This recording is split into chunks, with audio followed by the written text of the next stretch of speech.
গাছ নবীকে চিনত।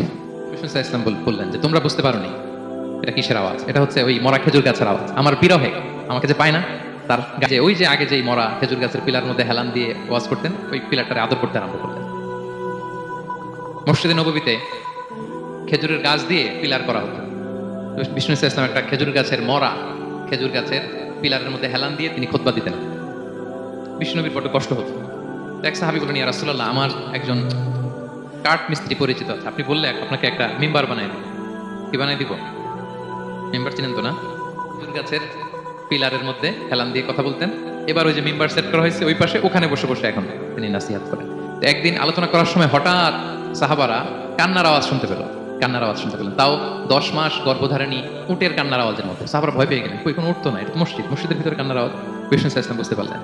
তিনি মিম্বার থেকে নেমে যে ওই যে আগে যেই মরা খেজুর গাছের পিলার মধ্যে হেলান দিয়ে ওয়াজ করতেন, ওই পিলারটারে আদর করতে আরম্ভ করলেন। তিনটি অভ্যাস যাদের, তাদের সাথে উঠবেন না, বসবেন না, চলবেন। কয়টি অভ্যাস? এ আল্লাহ বলেন, ওয়ালা তুতি, আপনি অনুসরণ করবেন না তাদেরকে, চলবেন না তাদের সাথে, বসবেন না তাদের সাথে, সম্পর্ক রাখবেন না তাদের সাথে।